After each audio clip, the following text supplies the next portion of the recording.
In this Stellaris build, we're leveraging the merchant guilds to craft a resort world with an impressive 100k trade value. But what is a resort world? A resort world is a planet specifically designed for leisure activities where our species can relax. Besides some favorable buffs, its main advantage is that it generates one clerk job, contributing to the trade value for every 2 pops. Given that the overcrowding debuff's effect on stability is capped at -20, we can settle an unlimited number of slaves while preserving 100% stability here. Keep your eyes down. I don't want them to choose you. We need to stay together. If we maintain these slaves as livestock, they yield a significant amount of food on top of the numerous clerk jobs. This food can later be converted into an ever-growing stockpile of alloys through the catalytic processing civic. This enables us to build even more ships, thus acquiring more slaves, leading to even more food and job creation for increased trade value. So how do we create this singular planet that essentially generates everything on its own? We choose prosperous unification, as it provides a good start with 4 additional pops at the beginning. While this origin is not a prerequisite, it significantly eases the initial stages. In addition, we opt for oligarchic, which provides 2 extra counselor skills, proving particularly useful for our first civic. Merchant Guilds remains one of the strongest civics currently.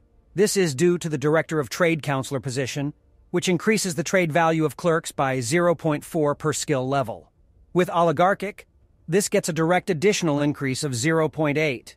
Therefore, clerks become extremely valuable jobs of which we simply cannot have enough. In combination with masterful crafters, also one of the best civics and universally beneficial, it ensures that we receive more consumer goods in the early stages, which we need for our scientists. This, in turn, allows us to advance more rapidly in research. The additional building slot for every 3 industrial districts is also very powerful.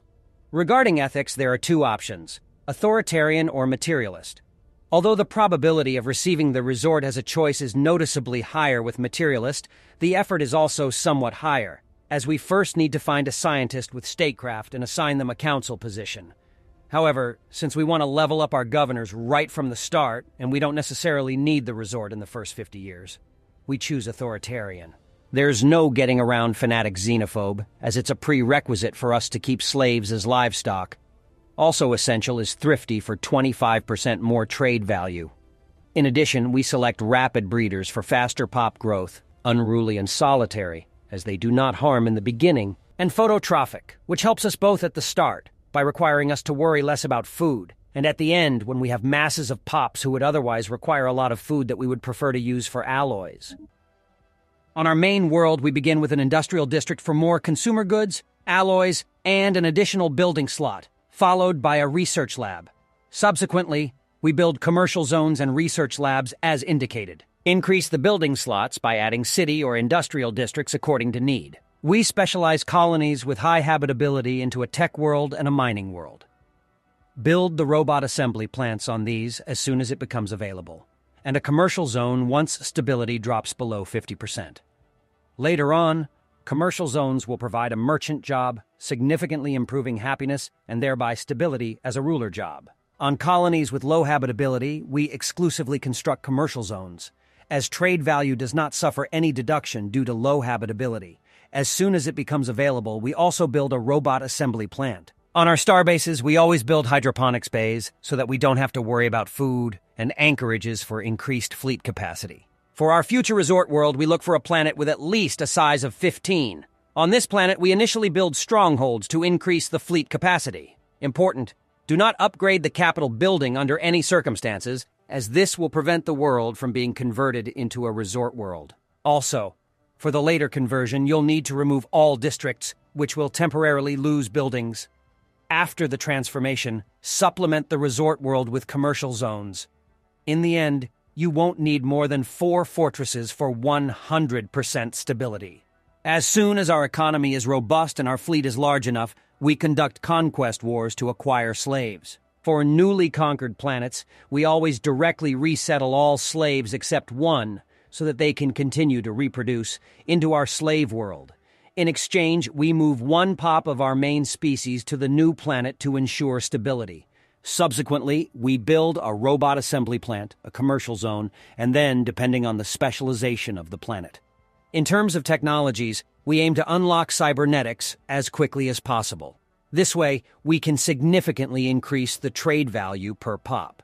To unlock the Flesh is Weak Ascension perk, we need integrated cybernetics, for which we require powered exoskeletons from engineering research and planetary unification as well as colonial centralization from society research. Naturally, we require resort worlds. This necessitates the artificial moral codes and the technological ascendancy Ascension perk, which serve to heighten the probability of gaining access to them.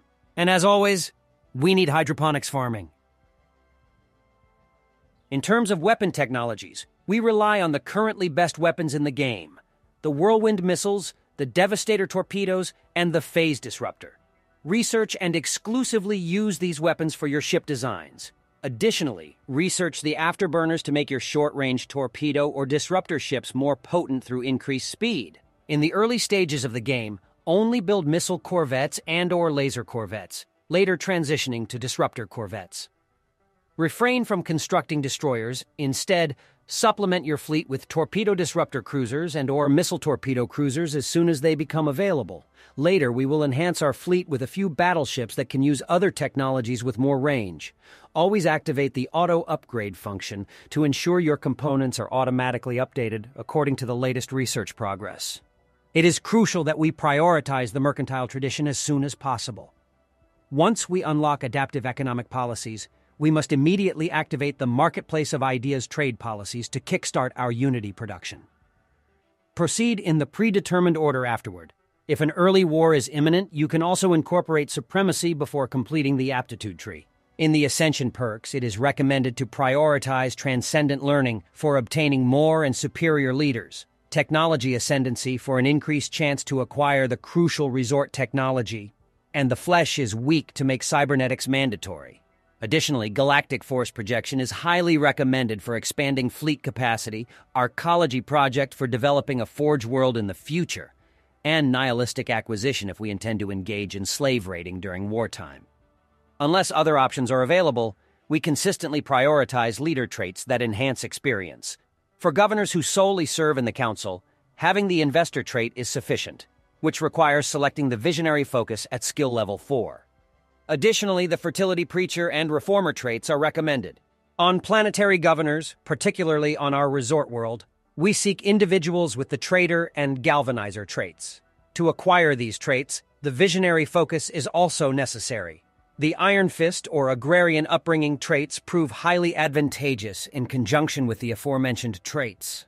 When selecting traits for admirals, we focus on those that reduce ship build costs or enhance weapons damage, fire rate, fleet command limit, and sublight speed.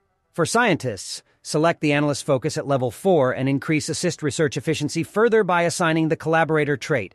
Then, assign these scientists to your tech worlds. This significantly improves research speed. At the beginning, set up a monthly trade to purchase additional minerals and alloys while selling excess food. However, be careful not to exceed the maximum values to ensure that the quoted prices do not become too high or too low. Change the diplomatic stance to mercantile for a 10% increase in trade value, and activate information quarantine for improved stability. Use your fleet to scout for habitable planets and avoid constructing a second science ship until you have activated the Marketplace of Ideas policy. This will help minimize the Unity upkeep for leaders in the meantime. Choose Expand the Council as the primary agenda and repeat it whenever it becomes available again. Replace your head of research scientist with a governor. Activate the Marketplace of Ideas as soon as it becomes available. This will boost your Unity production significantly. Every clerk and merchant will now contribute to your Unity output. Prioritize the clerk job on your primary world and gradually convert the food, generator, and eventually mining districts into industrial districts. Select the Pleasure Seeker Civic as the third choice to acquire the decadent lifestyle and activate it for our main species. This way, each free citizen in our society will produce 0.5 trade value. In the later stages, when we have an adequate number of slaves and sufficient food production, we will replace masterful crafters with catalytic processing. This change may result in the loss of a governor slot in the council, but it will eliminate our concerns about insufficient minerals for alloy production. For an even better outcome, we can strive to establish a trade league. However, as a fanatic xenophobe, this can be challenging. Fortunately, there is an alternative approach. We can release a distant planet as a vassal, but first reduce its sector to consist of only that planet. Then, we release it as a vassal and form a federation with them. If necessary, we can even trade favors to ensure a successful outcome if it doesn't happen immediately. Please be aware that in order to establish a federation, you will need to acquire the diplomacy tradition. With the establishment of the Federation, the Trade League policy will be automatically activated, resulting in a significant increase in consumer goods production. By the time the resort world is complete, it will be the opportune moment to begin enslaving other species. Change the default rights to livestock to avoid having to manually set the slavery type for each newly enslaved race. After each victorious war, resettle the inhabitants of the conquered planets to the resort world. Activate martial law to maintain stability at 100%. Later on, relocate all available clerks from your other planets to this world. This way, our mega resort world will continue to grow and expand. Relocate your capital to the resort world and designate it as the trade capital for additional trade value. Modify your species once you have completed the cybernetics tree. In particular, incorporate the trading algorithms trait for additional trade value. After some time and conquering a significant portion of the galaxy, our trade value has risen to nearly 100K, with a food production of 14K. We have 5 level 10 governors with all the necessary buffs, including one on the planet with increased trade value and slave resource output.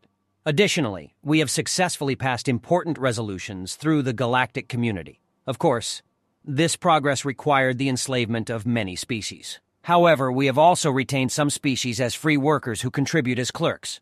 With each clerk job producing 14.7 trade value, our economic power has reached impressive heights. Thank you for watching.